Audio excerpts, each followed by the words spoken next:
we have something a little different, again. I don't think I've shown one of these on video before, because it's been a long time since I encountered one. This is a guitar from the venerable Stell-aaaaaaaaah company. If we talk about Stella, we have to talk about Oscar Schmidt, because it's a subsidiary of that company. Oscar was a German immigrant who came to America and founded a company with his brother Otto in about 1871 in Jersey City, New Jersey. They were selling traditional German folk instruments like zithers and also auto harps. Later on they added mandolins, banjos, guitars, and it grew into a fairly large organization. And like a lot of those late 19th century music houses, they did a combination of importing, distribution, and manufacturing, all from the same building. They had house brands. And in 1899, Stella was founded as one of those brands, which coincidentally was around the same time that Oscar bought out controlling interest from his brother and took over the company for himself. It went from being, I think, Otto Schmidt to Oscar Schmidt at that point. Stellas were definitely mid-level, aimed at amateurs. This is student-grade stuff. You know, they were low cost. In fact, this kind of blows my mind, but a lot of them were actually sold by door-to-door salesmen who were usually, you know, skilled musicians who would go into someone's home, show off a little bit on the guitar, and then get parents to invest in their child's musical future by purchasing one. But it was a successful venture. They sold a lot of instruments. They got really big. Not a whole lot of players of note. I mean, there's anecdotal evidence in photos of a lot of bluesmen playing them. It said Robert Johnson had one. There's a picture of Charlie Patton. I don't know for sure, but I mean, it's certain that Leadbelly played a Stella 12-string. That's probably the most well-known association. Kurt Cobain had one. Oscar Schmidt died in 1929. The company limped along through the Depression years before being sold to Harmony in the end of the 1930s. Incidentally, Oscar Schmidt had the name Sovereign on one of his other lines, which Harmony kept and used to good effect. A lot of Harmony Sovereigns over the years. So this is very typical of Stella. It's a parlor guitar, essentially. A little under 14 inches across the lower bout. Mid-grade materials. The top is spruce. It's got some varying grain count across its width, but on the whole it's pretty nice. Fast and furious workmanship. It's not too fancy, except for this wide purfling. I mean, that's pretty amazing that they managed to make these bends with this stuff and have it stay in one piece. That's pretty cool. But it's got a great voice. It's very loud and it's very bluesy. The frets are pretty tiny and annoying. The owner wants them gone. Again, these seem to be somewhere around 25 thousandths on average, which seems to be the threshold for a lot of players. Anything less than that, it becomes just not playable, really. The action is so-so. It's around 8/64ths, which is just around 3 millimeters at the 12th fret here. Mostly due to the fact that the heel has come forward a bit off the body at the end here. And, you know, these often have dovetail attachments which aren't fit the best. You know, we're going to try and get away with not doing a neck reset on this one, if possible, you know, for monetary reasons. And it's not that far off from being decently playable. So we're going to see if we can make it play without doing the neck reset. There are a few cracks in the soundboard, some previously repaired, others that need glue for the first time. I'll try and disguise this darkened one here as much as I can. And the finish on this thing has a lovely alligatored sort of effect. It's almost certainly a shellac-based varnish, with probably the addition of some modifiers to toughen it up a bit, like propolis or sandarac. The bridge. Well, first off, the saddle placement is not ideal. The intonation is a bit lax. It plays a bit funky. Is this bridge original? Maybe. Maybe not. It's a bit large. It does have something of a pyramid effect on the ends, but it seems handmade in a way that I don't think comes from a factory producing thousands of instruments a year. We'll keep it though, try and clean it up a little bit. Like, the points on the pyramids are higher than the central body of the bridge, which usually means that this has been cut down. But I don't know. It just doesn't strike me as a production bridge, because it's still fairly robust in terms of height. It could even come down a little bit more and still be within usual working parameters. We're also going to install a pickup. The owner has an LR bags that he took out of another guitar. And of course it's going to need side dot markers, because everything I touch does these days. So a lot of the usual. Join us, won't you, as we explore Oscar Schmidt's New Jersey masterpiece. Oscar Schmidt's don't have serial numbers. Don't know how they got away with that, but they did, for decades. This label seems to be a 1920s variety, I believe. To deal with this neck situation, I'm going to mention a few things first.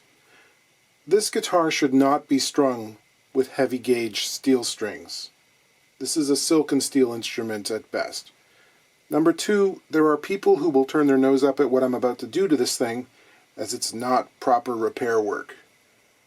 You guys know that I will at times go to great lengths to remove even the most stubborn necks, using conventional means.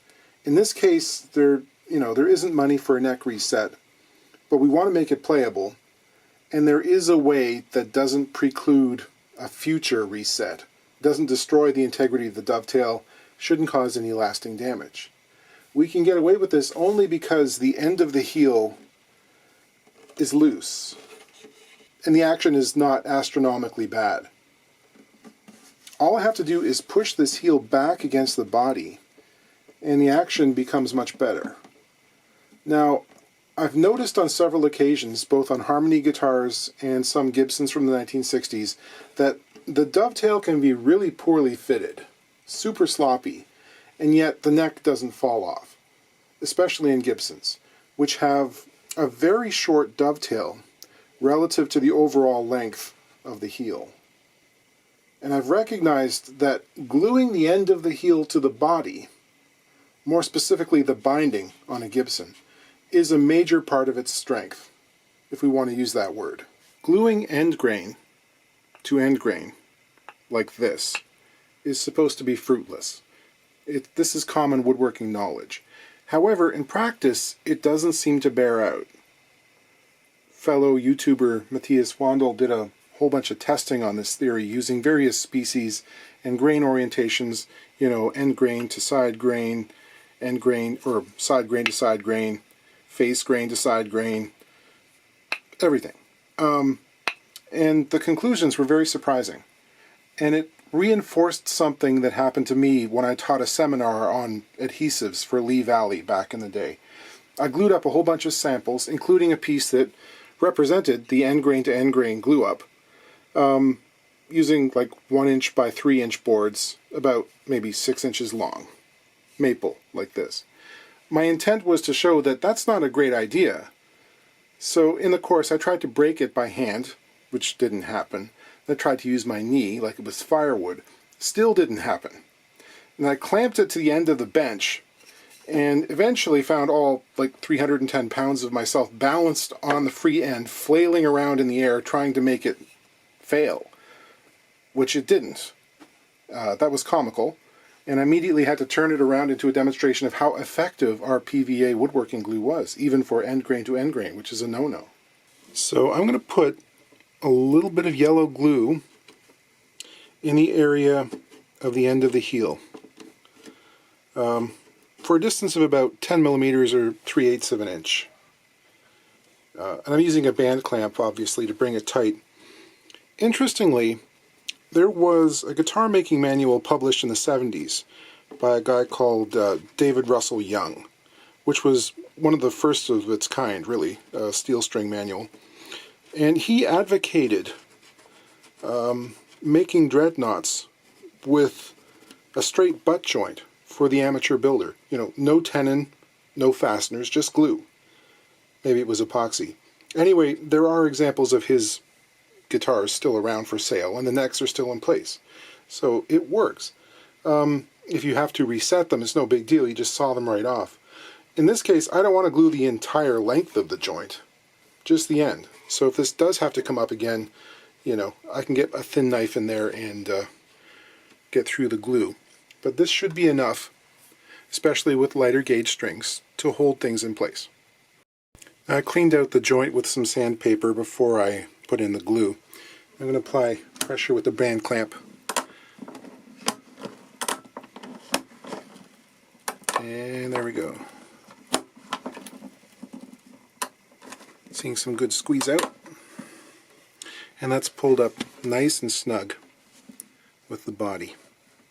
When I do this kind of thing, I make sure the band clamp is around the top edge where the lining is supporting it, and you know, you don't go super tight like you could if you tried. If you're just, you know, Mr. King Kong, you could crack the sides. We don't want that. While the heel is drying, I'll put some glue into the cracks.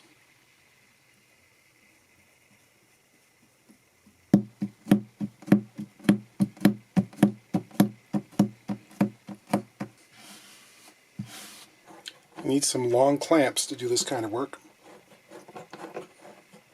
I'll get a little sideways pressure on it too. The loose sound hole ring. These are always annoying. Try and get it propped back into position. Well, that's irregular. It's very short, and you can see that this bridge is dyed. It's not actually ebony, although it's a fairly good imitation. So I'm going to have to dye it again, I think, by the time I've worked on this for a bit. I'm going to straighten up the edges. It's a bit wonky, you know.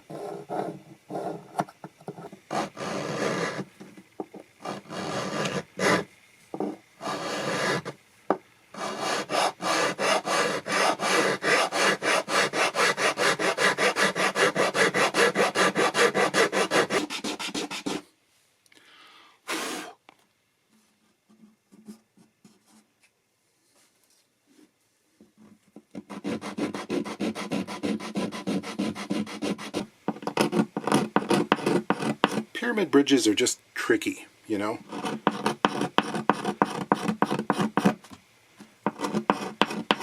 Like, to carve one accurately takes hours and hours. And it's not something that, like, you can't be off.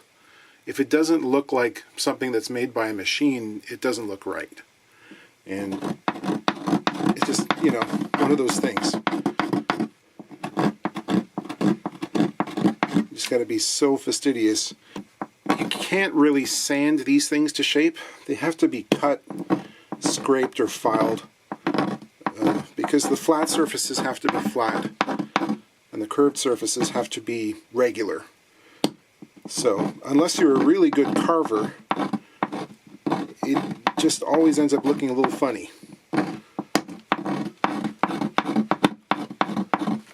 The shape of the bridge is tilted towards the front, so I'm going to try and plane it more level with the body. This will do a couple of things. It'll make sure that the string, as it exits the bridge, is not going to be higher at that point than the top of the saddle, which, you know, robs the downward pressure. It's just also going to give us another 0.5 millimeter of saddle height to play with. So I should be able to dial this into a really nice action. This is made complicated by the fact that, as I said, the tops of the pyramids are actually taller than the top of the bridge. Don't really want to plane those off because that's a can of worms. So I'm having to plane across the grain here. That's working reasonably well. Don't really know what this bridge is made of. It actually smelled like beach when I was sanding it. It looks a little bit like sycamore, London plane. It's got Rayflex, but it also has a grain that doesn't really feel like maple. I don't know. It's a good wood, whatever it is. The saddle slot was a bit too irregular for reliable plugging, so I took a 1/8 inch bit and made it more regular.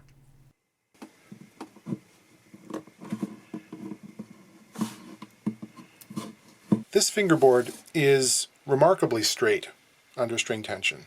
There's like 3/1000ths relief,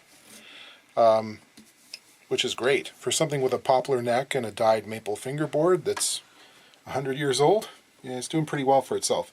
There is some slight cupping across the board, which is not unusual on these guitars that started life with flat fingerboards. As they shrink up from drying out, it's just natural that they take on a slight cupping. Sometimes it's really bad. This case, it's not terrible. So, I mean, I'll dress it flat after I've removed the frets. But, yeah, it's a pretty good board. The thing to watch out for is some of these dyed black fingerboards can be really prone to chipping. Like, it's hard to describe, but they just shatter in a way that natural maple or rosewood doesn't do. I'm not sure, maybe there was an acidic component to the dye or something that sort of compromises the wood over time. But I'm definitely scoring the edges of each fret before I pull it out to try and minimize any chipping. You can see that there is some grunge packed up tight against each fret. These frets have some significant wear on the higher strings. They also have pretty rough striations from the factory dressing with files or stones or something. I mean, there's not that much wear, actually. I don't think this guitar got played a whole lot. But this is also a slightly inferior quality of fret wire. Back in the day, you could buy fret wire in 2 different varieties, depending on its nickel content.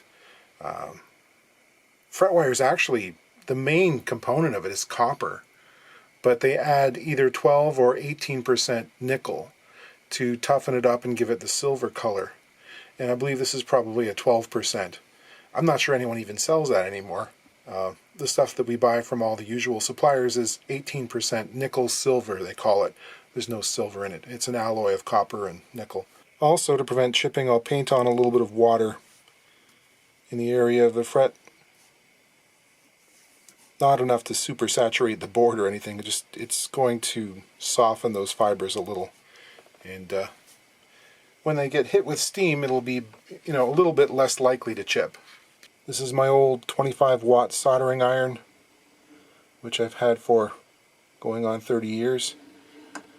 And you can see that I've filed a little notch in it to sort of keep it in position on top of the fret.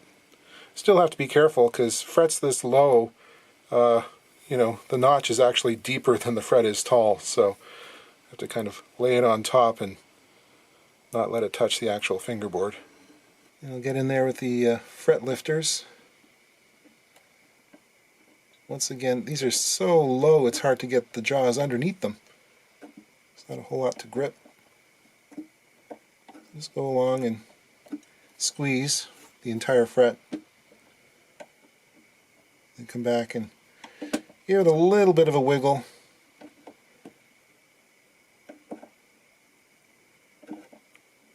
On a modern rosewood board, this would be out by now.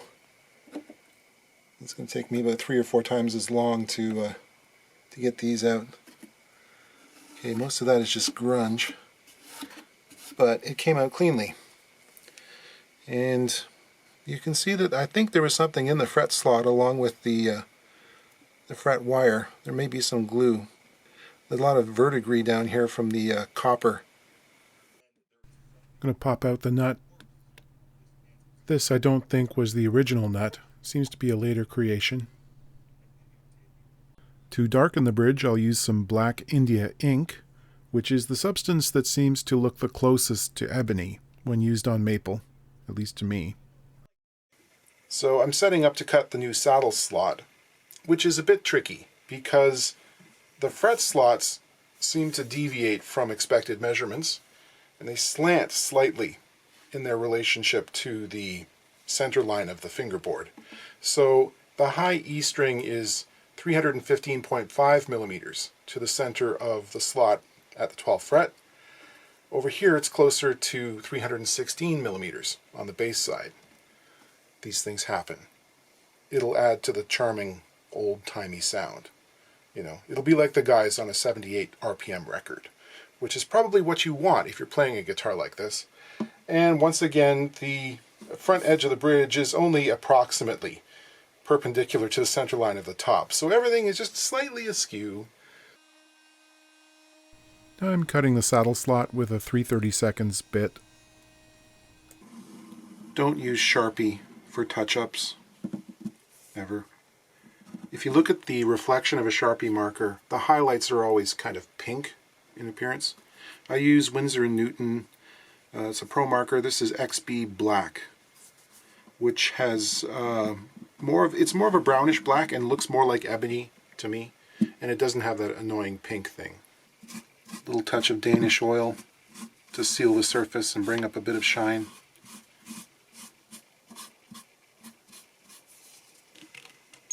Need an access hole for the pickup.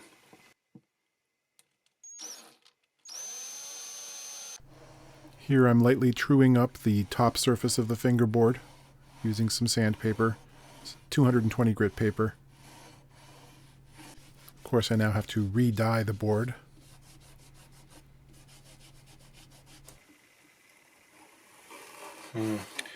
These slots are definitely deep enough, but they also feel a little bit loose. I might have to expand the tang on the fret wire. I think I noticed this on another Oscar Schmidt I've worked on previously. This is a sort of archaic style of wire where the barbs on it are actually formed by sort of notching on the bottom. Causes some deforming to occur. But the tangs on these, the width, is actually considerably wider than modern wire. Yeah, it's around 23 thousandths. The stuff we buy today, it's more like 18. And modern wire has sort of more prominent barbs on the side. So you still get lots of holding power. Well, we'll see what the modern stuff is like, if it goes in and stays. There's a little chip on the edge of the board here, which I'm fixing with some super glue and ebony dust. I'm going to put a slight radius on the fret wire, even though this is a flat board, for a couple of reasons. Number one, when this is being driven into the slot and flattening out in the process, it pushes the barbs on the fret tang laterally in the wood, making it hold on better. The other reason is when I have to crimp and expand the tang to grip a wide slot, it seems to stay straighter if there's some radius built into the wire. Here I'm just cutting the wire to length. What happens when the wire is too narrow? You can pound it in, and then this occurs. Oh no. Got a slot that's a little too wide, so I need to expand the center of this fret. This is my little crushy thing. There's a pointy bit, and there's a groove in which the pointy bit rests. So, pick a spot, give a squeeze. Not a super heavy squeeze, but enough that it pushes out the tang and you make little dimples. Having to do this on multiple frets is a little bit annoying and does add some time to the fret job. Now anytime you're fretting one of these old guys that have no support in the upper bout besides that one thin little brace near the end of the fingerboard, you're tapping those frets in, odds are you're going to loosen that brace. And we can hear that. So I got to go in there now and reattach it, because that could cause serious problems if left loose. I'll try and cover up the label. Kind of note where the loose part begins. Yeah, it's basically from the center all the way along on the base side. Use some fish glue.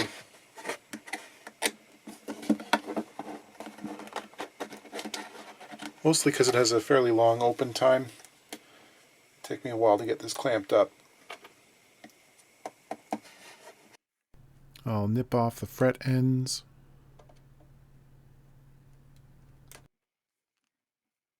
I'll trim those flush or close to flush with the file.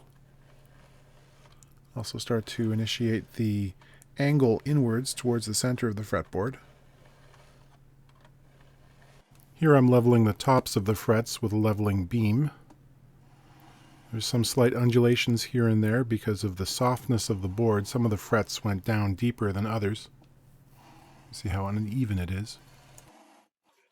Then there's some time spent recrowning all the frets, re-establishing the rounded top surface. Drill the hole, glue in the rod, cut it flush. To enlarge previously drilled end pin holes for a jack, these days I tend to start out with a step bit like this. I drill up to the 1/2 inch increment. Then I'll finish the hole with a 12mm bit, which is a nice size for the barrel of the jack. Doing the Anthem pickup install here, I've pulled the piezo strip, whatever, pulled that up through the bridge. That's settled in the saddle slot. And I've just sanded, and now I'm cleaning off the underside of the bridge plate, get rid of any grunge that's there. And I'm going to install the microphone component basically under the saddle here in the center of the bridge plate. Peel and stick. To install this, I have a light on the inside of the guitar, and I can sight down through the pinholes, get this centered, and then just sort of work with muscle memory so I can see where the round microphone component is.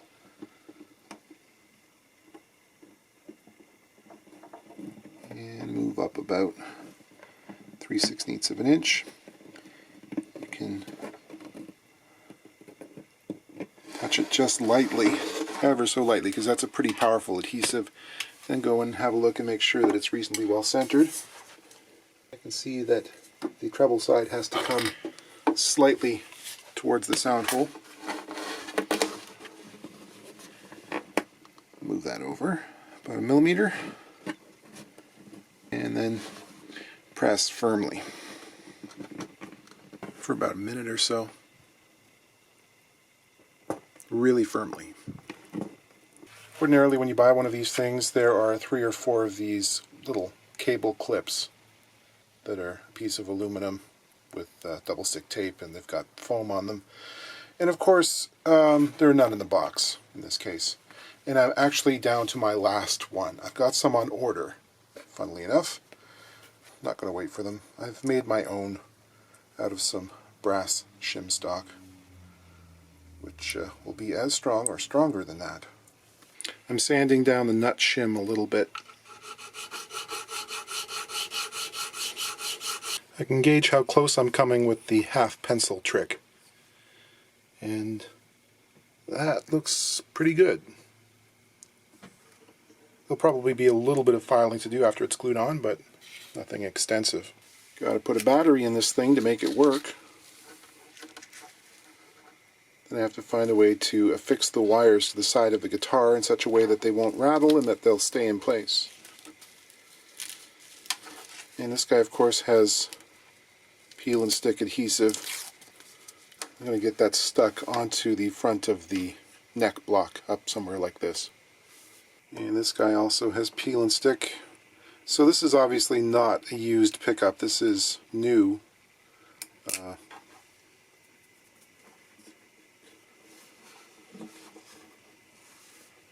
Got to check and make sure that the binding here doesn't actually go below the surface of the soundboard, which it often does.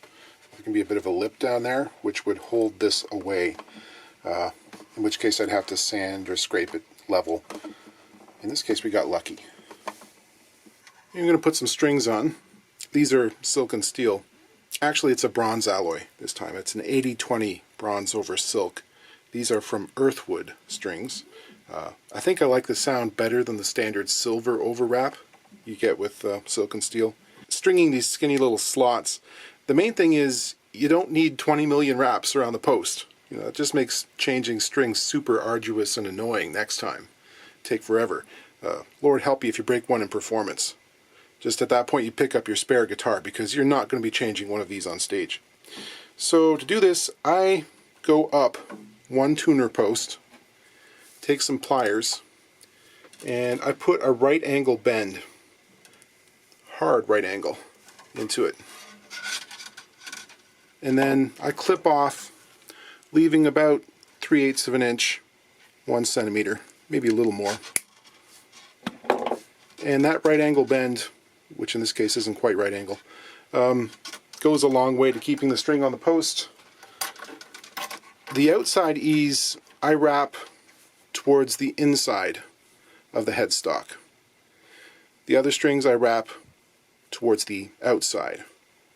That usually prevents them from hitting the wood on the way up to the nut, but not always. Depends on the design of the headstock. Sometimes they're just going to run afoul of the wood no matter what you do. You see, by wrapping inwards on the E string here, there is some clearance between it and the edge of the slot, and it's not going to run into the A string there. What happens with the other ones, if you were to wrap towards the center, they can start rubbing against the inside surface here, which has happened a lot in this guitar's history. But if you had like a pristine instrument made yesterday, this would sort of prevent that from happening. Alright, I think that's as far as I can take it. I'm not going to do extensive touch-up on that crack. I'm past the budget a long ways. So I rubbed a little bit of Blendall powdered pigment stain into the darkened areas along either side of the splint that's in there. It's a bit better. That's all I'm going to do. This is another one that was sort of on the borderline, you know? I'm continuously telling people that if you're going to buy one of these ancient guitars, make sure it plays pretty much the way you want it to play before you put the money down. Because the repair cost is generally very high. Because if you're going to do one thing, you might as well do them all, you know? It doesn't make sense to stop somewhere halfway in the middle. This now has an action of just over 6/64, it's 2.5 millimeters, which feels fine with the silk strings. To get there though, this has as low a saddle as is possible. You know, it's projecting just a 1/16 of an inch, 1.5 millimeters. There's nowhere for it to go from here. So that's it. Visually, these are beautiful little guitars. The shape is right. It evokes a distant past. It has that feeling of age to it. The necks are V-shaped, but they're comfortable. They're very lightly built, though. I would suggest detuning these between sessions of playing. Don't keep them at concert pitch. In many ways, trying to make one of these into a satisfying player's guitar, you know, that you'll want to pick up and play every day, is akin to trying to make a 1921 Model T into a daily driver. Right? It's going to take a special person, and, you know, there's always going to be something going on with it. But yeah, the cost to do everything I would want to do on one of these, and this is sort of an average example. It gets pricey, because, I mean, neck reset, new frets, usually a new bridge or bridge work, extensive, new nut and saddle, crack repairs, probably some new tuners. I mean, you're upwards of $1,000. So just, you know, bear that in mind. But they are kind of special. I like them.